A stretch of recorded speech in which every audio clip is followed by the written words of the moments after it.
예, 안녕하세요. 2023년 11월 16일 정한영의 부동산 이야기 시작하도록 하겠습니다. 음, 참 목소리가 아, 기죠? 예, 아우, 죄송합니다. 마이크가 작동이 안 돼가지고 다시 부팅했습니다. 다시 부팅했고 이게 이제 메뉴가 익숙치가 않으니까 그냥 다시 부팅하지 않아도 설정할 수 있는 것을 갖다가 다시 부팅하는 번거로움까지. 하여튼 모든 게 좀 숙달이 돼야 돼요. 자, 오늘 아무래도 아침에는 기침을 더 많이 하더라고요. 예, 예, 뭐 이제 지금 수도권 이야기가 많이 나오는 것 같아요. 서울로의 합병 부분 이야기가 많이 나오는데 참 유치해가지고 제가 어차피 뭐 저게 법안이 통과가 되든 뭘 하던 이번 정권하고 아무 상관이 없고요. 다음 정권하고도 아무 상관이 없고요. 그 중간에 또 가다가 뭐 하니 안 하니 뭐 이런 거 가지고 뭐 자기네들 돈벌이나 하고 선거표 예, 그걸 이유로 또 부동산을 팔아먹는 사람들은 또 뭐 여기도 서울입니다. 이제 서울입니다. 뭐 이런 식으로 이야기하겠죠. 예. 대전도 지금 뭐 지방대학교 그 합병이라고 해야 되나요? 뭐라고 해야 돼요? 합교? 예. 대전 충남대학교하고 한밭대학교에 이제 그를 합치는 것을 이야기하더라고요. 그랬더니 이제 저는 뭐 졸업을 안 했으니까 그리고 별로 대학교를 글쎄요 자기 대학교를 저도 좀 좋은 데 나왔으면 자랑을 좀 했겠지만 뭐 그런 입장은 아니니까 수업료가 싸서 그나마 괜찮았어요. 저희는 50만 원 안 했으니까 수업료가 싸다 보니까 또 장학금도 많이 주고 다른 학교 한 명 줄 거면 저희 학교 한 5명 줬죠. 나름 뭐 장단점이 있었지만 한밭대학교하고 뭐 충남대학교하고 합친다고 뭐 저쪽 가면서 이제 충남대학교 되는 거라고 충남대학교가 되는 게 아니라 충남대학교가 한밭대학교 되는 거죠. 에 저게 참 아유 이게 너무 어이가 없어가지고 지금 별것도 아닌 걸 갖다가 별걸 만들어요. 이놈의 정부는. 그리고 이제 그 정치인들의 수준을 우리 국민들한테 확실하게 인지를 시켜주고 있고요. 저는 감히 그런 얘기를 한 적이 있었어요. 저기 뭐야 윤석열 당선되자마자 뭐 요즘은 이제 뭐 그런 얘기들 많이 하시는데 김건희 씨가 보니까 뭐 재수해가지고 뭐 같은 9학번이었더라고 저하고 저보다 한 살 많은 것 같은데 김건희 씨가 다음에 대선 나오려고 분명히 정치적으로 설쳐될 거다. 그런 느낌을 받으신 분들이 이렇게 뭐 처음부터 얼마나 있었는지는 모르겠지만 지금은 많으실 거예요. 지금 이제 설치는 걸 보고. 근데 저 같은 경우는 왜 그런 생각이 들었냐면 일단은 그 사람이 갖고 있는 그 기본 수준, 예? 무식하면 용감하다고 그러죠. 예. 우리가 그 무식한 여성이 권력을 가졌을 때, 권력 뒤에 있을 때 그 여자들의 행동, 물론 남자들도 마찬가지예요. 그러니까 성 호르몬이 여성성이 강하냐, 남성성이 강하냐의 차이인데, 자기가 강한 사람은 배우자가 자기보다 강한 지위에 올랐으면 겸손해져요. 자기가 강한 사람은. 그런데 원래부터 남의 권력을 기생해서 뭔가 추구하는 사람, 그러니까 저런 첩이라든지 이 첩들이죠, 첩, 기생, 첩, 뭐 이런 사람들은 남자의 어떠한 그 돈과 권력에 기생해서 첩이나든지 뭐 이렇게 우리 기생, 예, 몸을 파는 뭐 이런 아니면은 우리 뭐 사또가 있으면 이방 있죠, 이방. 우리 옛날에 사극 보면 사또, 이방, 예, 요 밑에 참모들 이런 사람들은 주군의 권력을 가지고 등에 업고 자기가 위치가 서는 사람들이에요. 예, 그러다 보니까 그 착각을 해요. 오히려 더 겸손할 것 같죠? 그렇지 않아요. 우리 되게 보면은 첩으로 사는 사람들, 그러니까 세컨드 여자들 보면 그리고 남자들 같은 경우도 보면 절대로 그 리더가 될 수 없는 사람들, 2인자도 안 되고 그냥 옆에서 이렇게 빌붙어 사는 이런 누군가한테 의존해서 사는 남녀들 이런 사람들 보면 굉장히 오버를 해요. 남이 깔볼까봐 항상 이게 있어요. 그래서 예를 들어서 본부인이면 우리가 남녀 문제를 뭐 떠나서 하여튼 뭐 본부인은 남자가 만약에 대통령이 됐다 그러고 하면 설치지 않아요. 예. 왜냐하면 집에서는 1대1 구조이기 때문에 서로 권력 관계가 본부인은 아니면 집에서는 자기가 더 세기 때문에 예. 되게 보면 그 사, 우리 항상 문제 일으키는 여자들의 공통점이 일단은 좀 머리가 나쁜데 그러니까 학습 공부는 안 했는데 기본 소양은 없는데 예, 잘난 척을 무진장 하고 싶어 하는 사람들. 아이 참 이상한 소리 했습니다. 아무튼 내가 그런 얘기 했을 때 주변에서 설마 뭐 그러겠냐 뭐. 아니 윤석열이 다시 정권 잡지 못하면 다음에 그 다음 뒷수습을 어떻게 하려고 정권 바뀌면 그런데 윤석열도 뽑은 국진당이면 저는 그랬어요. 제가 그 이야기했을 때 포인트가 뭐냐면 윤석열을 뽑은 국진당이면 그죠? 윤석열을 데려다가 자기들 대통령 후보로 만들어가지고 뽑았잖아요. 이게 중요한 거예요. 말 같지 않은 상황을 만들어냈어요. 우리가 윤석열 저기 뭐 후보가 나왔을 때 이쪽 진영에서는 좀 이해가 안 갔죠. 저게 무슨 이게 지금 왜 소리가 너무 물리지 않을까 모르겠네. 예. 무슨 행동인가? 그런데 그렇게 됐잖아요. 윤석열을 국진당에서는 후보로 만들었잖아요. 지금 천공의 분위기가 느껴져요. 김포시에 대한 이야기를 보면. 그런데 김건희 씨가 저렇게 설칠 수 있는 거는 그죠? 얘도 아는데 내가 왜 못해라는 그런 게 좀 깔려 있어요. 근데 분명히 달라요. 그죠? 하나는 술집 여자 출신이고 하나는 그래도 검찰 출신인데 근데 이 여자는 뭐 얘 집에서 나한테 꼼짝 못 하는데 굉장히 많이 착각을 하죠. 집에서의 영역과 밖에서의 영역은 엄연히 다른데 그렇게 하면서 할때 오버를 하죠. 오버를 하고 충분히 지금 분위기상으로 봤을 때는 국진당이 그죠? 이 상태로 가다가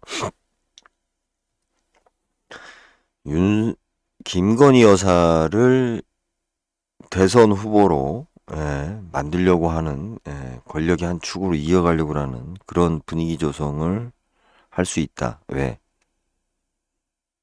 설마라고 하지만 지금 나오는 이들의 행동이나 수준을 보면 왜 이게 가능하냐면 우리가 지금 고령화 사회가 되었고 60대 이상의 지금 선배들이 좀 불안감을 좀 느끼죠. 제가 어제 그 386 꼰대 이야기를 했는데 뭐 개인적으로는 뭐 존경하기도 하고 이렇게 만나서 이야기하고 이런 거는 상관이 없어요. 그런데 제가 그 92학번으로서 10년 전 학번들에 대해서 지적하는 이유가 딱 하나예요.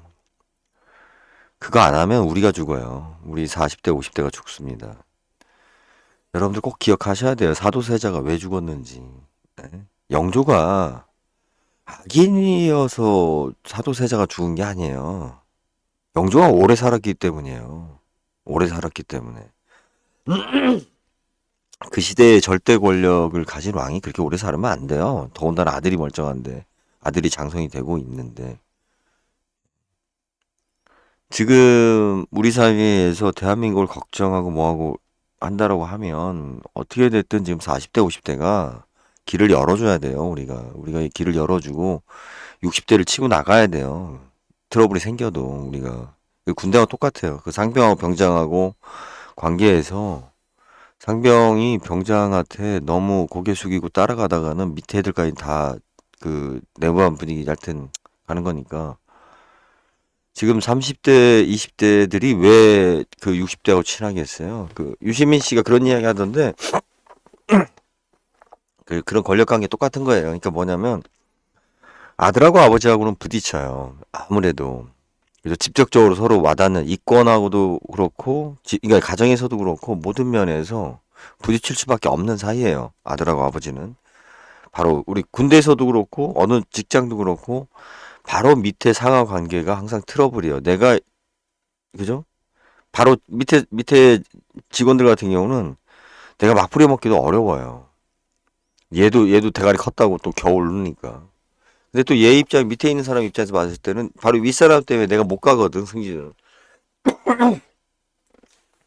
우리 형제간에도 나이 차이가 많이 나면 안 싸워요. 싸울 일이 없지. 근데 한두 살 차이면은 막 진짜 뭐 대가리 쳐박고 싸우죠. 아들들 보면.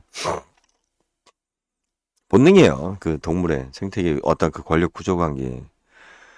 지금 제가 이제 73년생인데 9학번이죠. 여기서 기점으로 해서 여기서 우리가 이제 X세대라고 불리는 이제 그 세대부터 이제 시작인데 우리가 지금 저 이렇게 인구도 많아. 그죠? 권력, 인구 모든 걸 다 가지고 있어요. 지금 386 세대가 우리 세대가 봤을 때는 그게 진보 보수의 문제가 아니에요. 이들은 똑같아요. 같이 학교 나왔기 때문에 상대방의 국진당에 있어도 서로 대화하는데 아무 지장이 없어요. 똑같은 사고를 공유하는 사람들인데 다만 한쪽은 국진당, 한쪽은 민주당인 것뿐이에요.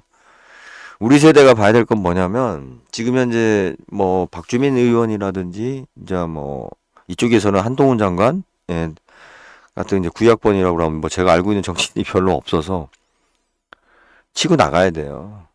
예, 막 밀어붙여야 돼요. 그래도 힘들어요. 왜? 잘 늙지도 않아. 요즘 건강이 좋아서.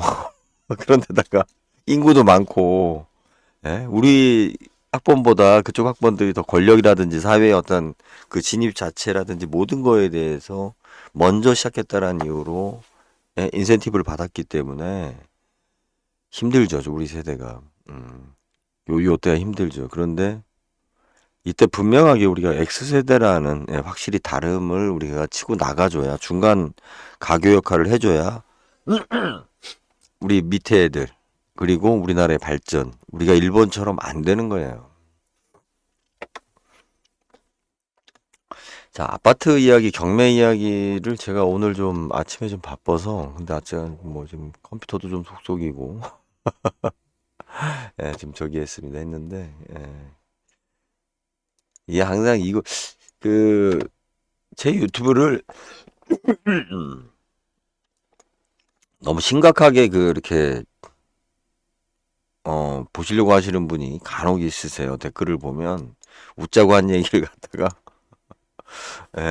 싸우자고 그렇게 받아들이시는 분들이 좀 계신데 뭐 그거는 뭐 본인 마음인 거고 뭐 저는 뭐 다른 건 없습니다. 다른 건 없고 자 지금 세 분이나 들어오셨네요. 어유 감사합니다. 뭐 다른 질문이 없죠? 아직까지는 아직까지는 뭐 다른 질문 크게 없는 걸로 제가 알고 있습니다. 왜? 질문할 것도 없으실 거예요. 그냥 우리 그러니까 아침에 일어나서 그냥 같이 즐기는 거죠. 아, 그죠? 그거면 되는 거 아닌가요? 이 경매 이야기를 그 제가 지금 뭐 좀 하려고 하는데 글쎄요. 이제 좀 이제 뭐 저기 되면 자주 뭐가 뭐 저장이 안 되네. 아, 아, 아. 하도록 하겠습니다.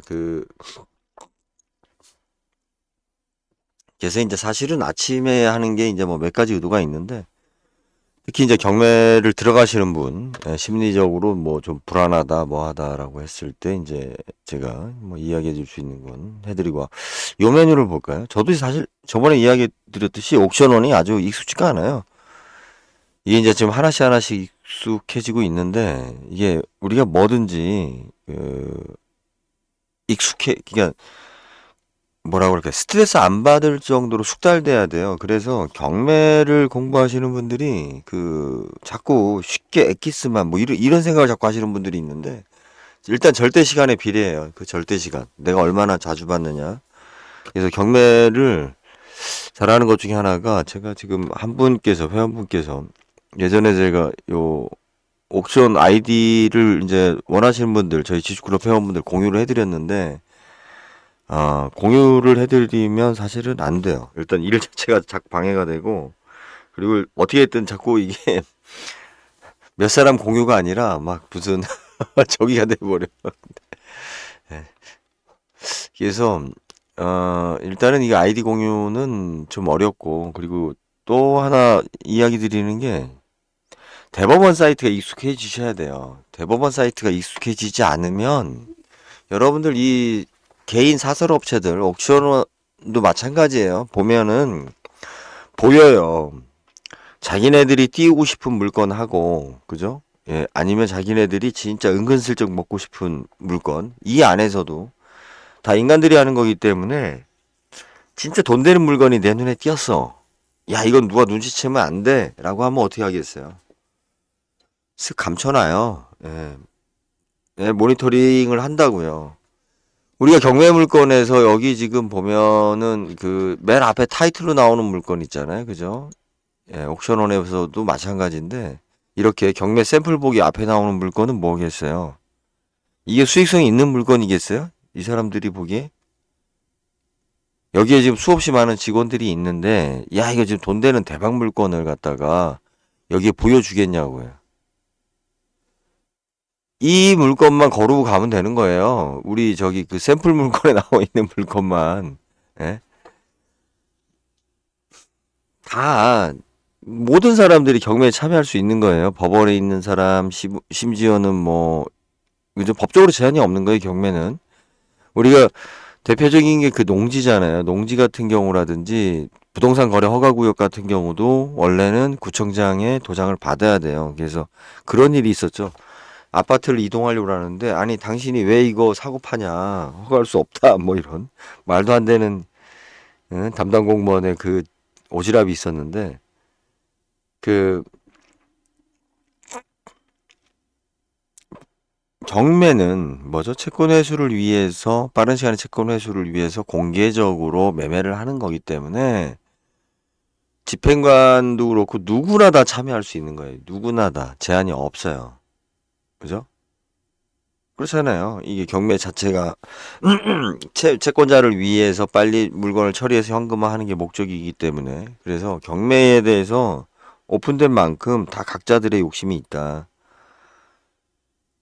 여러분들이 이게 자꾸 구독쇼라고 하는데, 이런 개인 사설 화면에만 익숙해지면 정작 중요한 포인트를 놓친다, 실수한다. 하나의 실수가 큰 돈을 잃어버리게 하죠. 이런 경매 물건에서는. 그런 실수를 하지 않으려면 항상 대법원 사이트를 들어가서 보셔야 돼요. 그리고 충분해요. 지금 내가 당장 뭐 어떤 물건을 경매 이거 해야 된다라고 하는 것이 아니면, 대법원 사이트에서 그냥 이렇게 서치하는 것만으로도, 경매 물건이 이렇게 되는구나, 그리고 이렇게 낙찰돼서 이렇게 나오는구나라고 보시면 됩니다. 그 대표적인 것 중에 하나가 뭐냐면, 옥션원 같은 경우는, 이제 큰 경매장 같은 경우는 직원을 보내요. 보내서 거기 아르바이트인가 직원인가 입찰되고 뭐하고 하는 것들을 기록을 해요. 기록을 하고 뭐 하기 때문에 대법원 사이트에 나오는 것보다 더 빨라요. 그런데 거기에 오류가 되게 많아요. 이건 공식적인 거는 대법원 사이트에 떠야만이 정상이다. 많은 사람들이 옥션원에 경매 물건이 나와 있는데 왜 이거 경매 없다고 그러냐. 대법원 사이트에 없으면 없는 거예요. 여기에 있어도 메인 소스는 대법원 사이트예요. 그런데 왜 옥션원의 정보가 더 빠르거나 없는 정보가 있느냐? 얘네들은 대법원 사이트 말고 자기네들 직원들을 가지고 또 수집해서 미리 남들보다 미리 자료를 올리기 위해서 이제 오버하는 거죠. 예. 그래서 낙찰 가격이나 이런 거 보면 많이 틀려요. 예.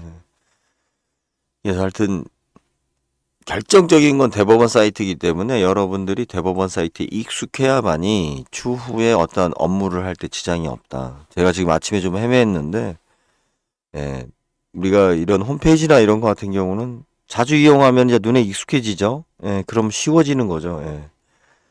내가 그 뭔가를 이렇게 하는데 잘 온라인상으로 업무하는데 아우 짜증나 잘 하기 힘들어. 예, 그런 게 있어요. 이제 우리 나이 먹으면 벌써 제 나이 돼도 아이 들어가기 귀찮아 씨 하기 싫어 이거 또 뭐 로그인 해야 돼 뭐 이런 생각들. 예, 또 저희 지금 하여튼 나이 드신 분들이 지금 과반수 이상 시청하고 계시기 때문에 예, 그런데 꼭 아셔야 될 건 뭐냐면 이게 우리 컴퓨터 화면 자체 이 시스템 자체라는 거는 아무리 복잡해 보여도 어떤 룰이 있고 그리고 계속 똑같은 화면을 보여주죠. 좀 바뀐다고 해봤자 뭐 크게 바뀌는 게 없으니까 메뉴도 그렇고 그러니까 반복되면 우리 인간은 빠르게 적응합니다.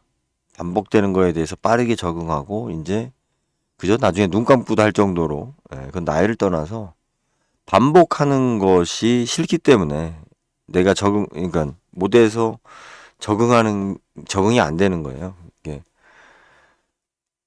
특히 나이 드신 분들이 지금 여러분들 그 유튜브나 카톡 그죠? 뭐 하시는데 크게 지장 없잖아요. 예. 반복돼서 그래요. 반복 매일 하니까 매일 이렇게 들어오죠. 예, 처음엔 낯설지만.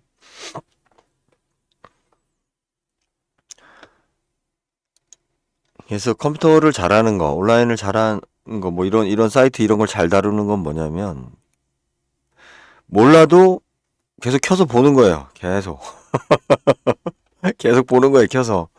예, 그럼 우리 뇌가 나름대로 할 때 회로를 짜요. 예, 최적화된 회로를 짜기 때문에 계속 써서 보면 되는 거고. 그리고 이게 지금 뭐 최고 매각가 뭐 최고 경쟁률 뭐 이렇게 쭉 되어 있는데 최고 경쟁률이 21명이면 진짜 많은 거 아니다. 시장 진짜 안 좋네. 요걸 한번 보고 마무리할게요. 왜 그러냐면 오늘 바빠요. 아침부터 저 속색이고 참. 그리고 이제 제가 아까 그 채널 중에 저 누구죠? 그 표영호 씨, 뭐 그 유튜버 이제 부동산 이렇게 저걸 진행을 잘 하시던데 그런 분들이 저는 좀 문제라고 봐요. 나중에 한번 이야기를 좀 하겠습니다.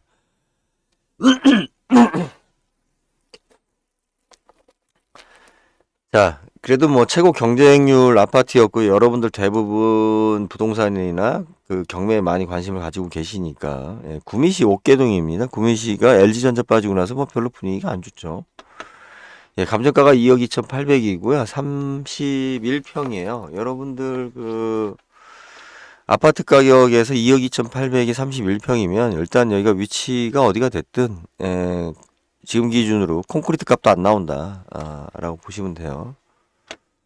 2억 7천, 2억 8천이니까 지금 아파트를 그 아무리 저렴하게 줘도 평당 우리가 15층 이상이 빌라가 아니기 때문에 평당 1,000만 원이 이제 넘어가는 시대가 됐습니다. 그래서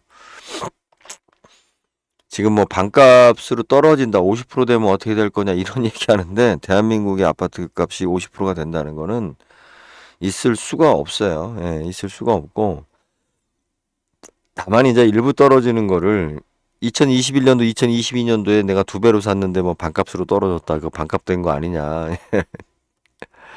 그거하고 아무 상관없어요. 이제 그 사람만 문제인 거예요. 그 사람만 비싸게 주고 샀다가 싸게 넘어간 그 사람만 문제인 거지. 전체 아파트 시장에서 뭐 무슨 자산의 어떤 재평가가 이루어지고 뭐 폭락하고 떨어지고 뭐 그거는 국가 부도 상태고요. 근데 웃기게 뭐냐면 국가 부도 상태가 되면 물가가 더 오르죠. 우리 IMF 때 봤지만 일시적으로 이렇게 금매라든지 우리 그죠? 하여튼, 예, 뭐 전쟁이 나거나 뭐나 처음엔 떨어지는 거예요, 처음에는. 시장이 혼란스러우니까 사람들이 탈출하려고 하기 때문에 그 탈출을 하는 시기에는 가격이 떨어지는데 항상 위기가 생기면 물가가 올라요. 이상하죠? 그거를 이해하셔야 돼요. 물가가 올라야만이 또 위기 극복이 돼요.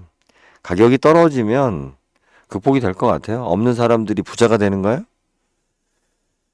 제 3차 유동화 전문 회사. 그러니까 결국은 이것도 보십시오. 2015년도에 2억 5,600 거래가 됐어요. 그리고 근저당을 했습니다. 채권 금액이 거의 이빠이 대출을 받았죠. 그리고 나서 사는데 아무 지장이 없었던 거예요. 이분 같은 경우. 그러다가 2019년도에 지금 뭐 카드라든지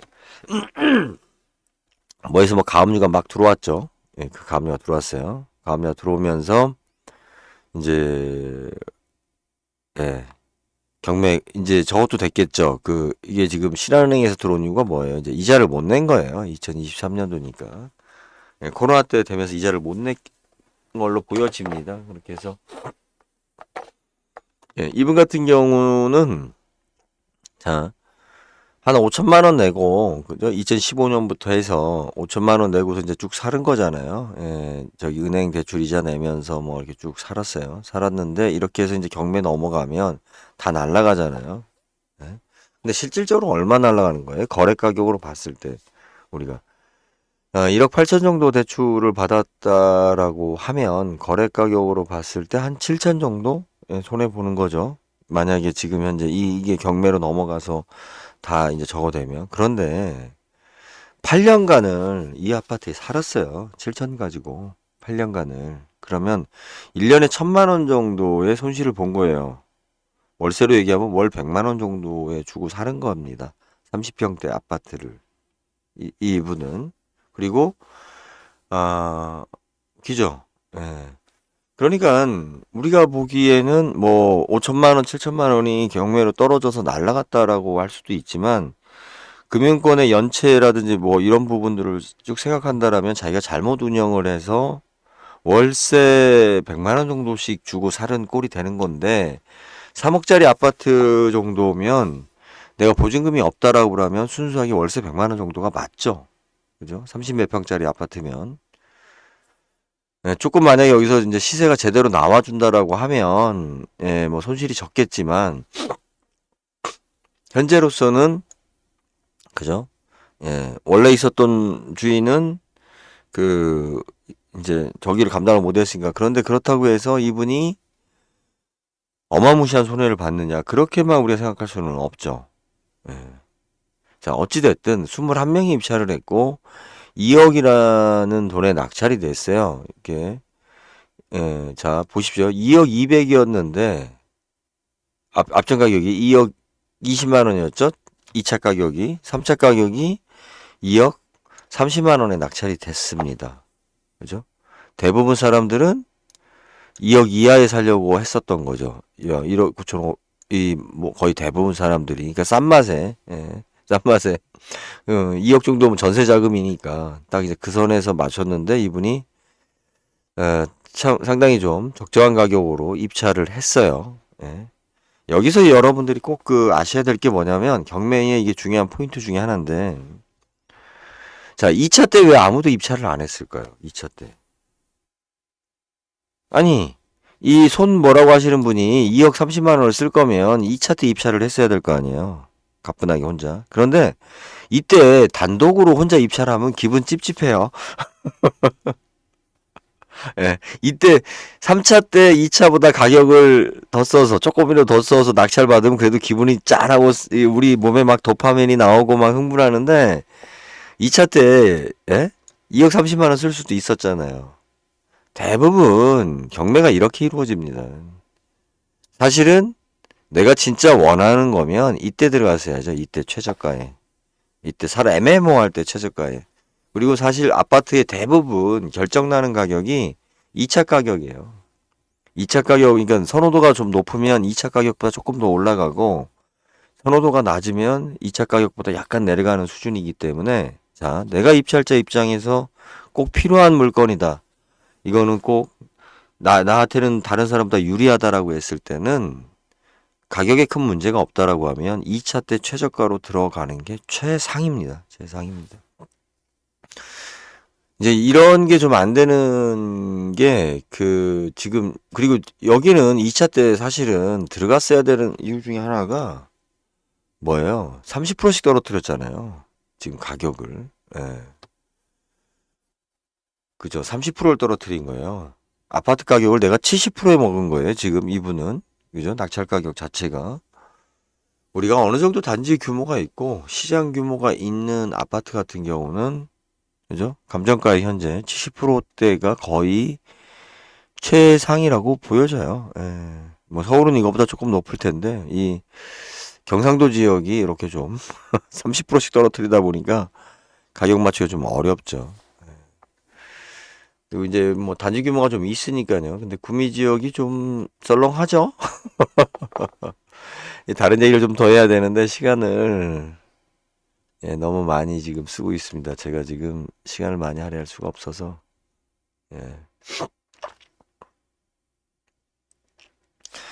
이게 이제 낙찰된 걸 보고 뒤에 중개하는 것은 쉬운 일이죠. 예, 그걸 가지고 이렇게 평가하고 뭐하고 하는 일은.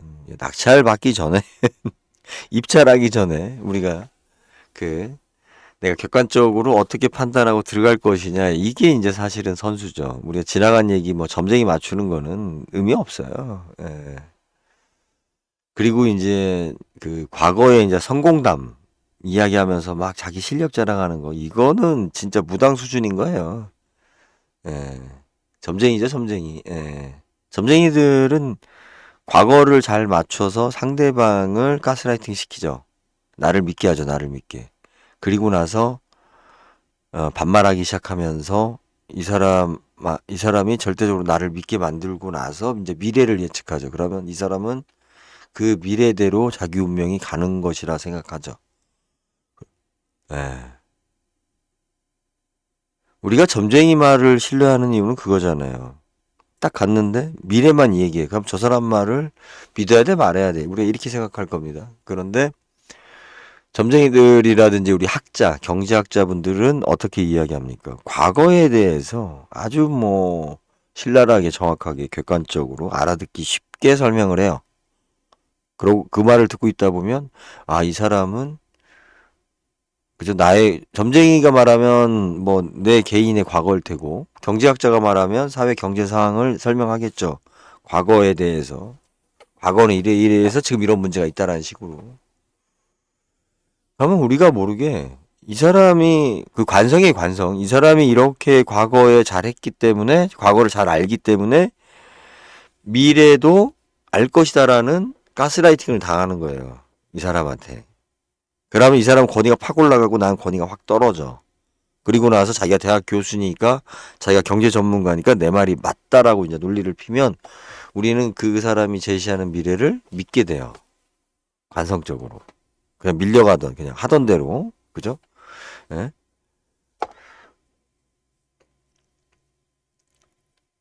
그게 문제예요. 예. 그 과거도 지가 경험한 과거도 아니에요. 훈수죠, 훈수. 그래서 아무튼 경매에서 최고 경쟁률이 21명이다. 제가 적다라고 하는 이유가 뭐냐면 경매장에 사람이 많지 않다는 얘기예요. 지금 이게 오는 사람들이. 예. 다 경매 물건이 싸지고 뭐 사람들이 막 가서 막 경매로 사요.